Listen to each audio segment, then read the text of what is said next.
मोरे. आपल्यासोबत इथं आहेत टाटा मेमोरियल हॉस्पिटलचे डॉक्टर नवनाथ दुधाळ सर, सायंटिस्ट.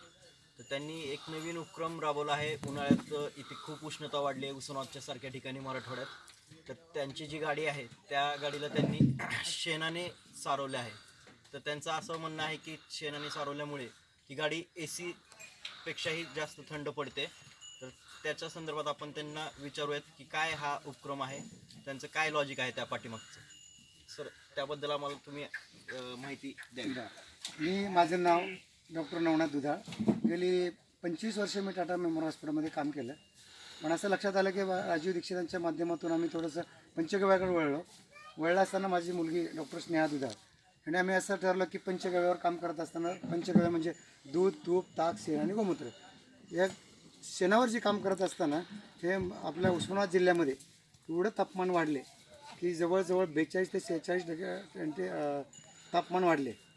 तर या एवढं असताना आम्ही या शेणावरच काम करतो. शेणाचे फायदे किती होतात?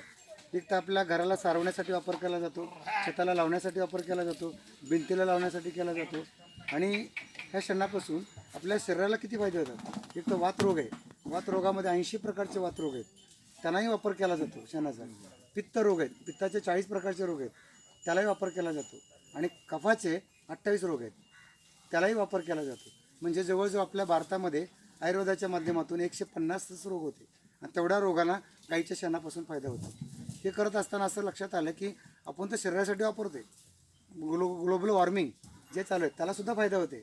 आणि आपण जे मोबाईलला आम्ही चिप बसवली, त्या चिपला म्हणजे मोबाईलच्या रेडिएशन्सपासून सुद्धा आपलं संरक्षण होते. तसं आता या गाडीला मी का शेण लावलं, की जी गाडी आहे ह्या गाडीला शेण लावण्याचं कारण काय की आपण गाडीमध्ये जर बसलो तर आपल्याला जर कोणाचा कॉल आला, फोन आला, आपण जर फोन घेतला तर आपल्याला रेडिएशनसुद्धा आपल्याला इफेक्ट होऊ शकत नाहीत मोबाईलच्या माध्यमातून.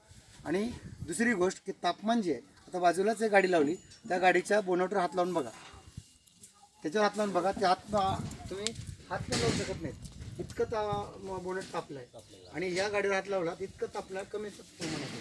म्हणजे 5 ते 7 डिग्री सेंटीग्रेड तापमान असंच शेणाने कमी होते.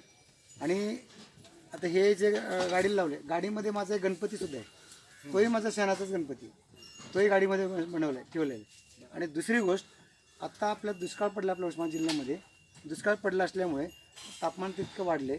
आता पाणी नाही प्यायला लोकांना. मग आता गाडी धुवायची असेल तर गाडीला 2-3 बादल्या रोज पाणी लागेल, मग तेही पाणी आपलं वाचते. म्हणून पाणी वाचवण्याचा सुद्धा पाण्याची बचत होते. म्हणून आपल्याला आता पाऊस पडेपर्यंत गाडी धुवायची पण नाही.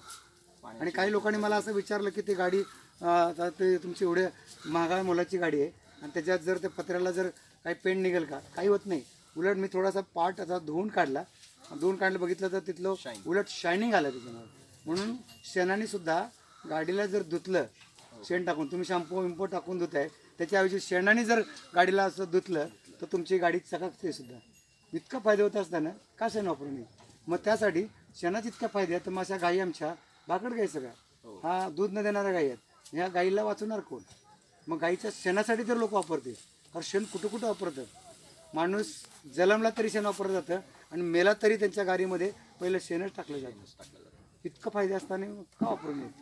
आणि नॉर्मल डिलिव्हरीसुद्धा, आपण नॉर्मल डिलिव्हरीसुद्धा शेणामुळे करू शकतो. अशा आपल्याकडे बऱ्याच केसेस आहेत. म्हणजे आपल्या महिलांची जे डिलिव्हरी होती ते सुद्धा नॉर्मल करता येत. मग इतके फायदे आहेत, मी का करू नये? म्हणून मी ह्याच्यासाठी केलं. आता ही माझी बघा बॉटल, ही कॉपरची बॉटल आहे. माझ्याकडे प्लॅस्टिकच्या बॉटलला सुद्धा मी शेण लावले. हे शेण आहे, शेणाला ह्याच्यातलं पाणीसुद्धा बघा, तुम्ही पिऊन बघा. मी आता बघा इतकं ऊन आहे तरीसुद्धा यातलं पाणी तुम्हाला बाहेर जर तापलं तर प्लॅस्टिकच्या बॉटलमध्ये तापलेलं असते. प्लॅस्टिकच्या बॉटलला सुद्धा मी शेण लावलेलं आहे. बघा, हे पाणी पण पिऊन दाखवा तुम्ही. आता एवढ्या उन्हामध्ये तुम्ही प्लॅस्टिकच्या बॉटलचं पाणी पिऊ शकत नाही. कसं वाटतं तुम्हाला? पाणी थंड आहे, पाण्याची चव पण चांगली आहे. हां, हे ऑलरेडी कॉपरमध्ये पाणी आहे, पण शेणाचा इतका फायदा आहे. म्हणून शेणाचे गाईचं हे कुठलं सगळं गावरान गाईचं, म्हणून लोकांनी गावरान गाय पाळावी.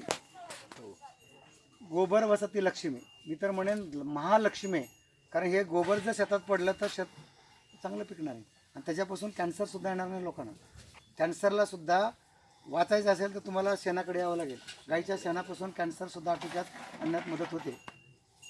म्हणून सगळ्या शेतकऱ्यांना माझं आव्हान आहे की तुम्ही तुमचं जे शेतामध्ये जे रासायनिक खत टाकताय ते न टाकता शेणखतावर शेती करा. आणि कॅन्सरला वाचवायचं असेल तर शेतकरीच आपल्याला कॅन्सरपासून वाचवू शकतो. बरोबर. ओके. धन्यवाद. धन्यवाद.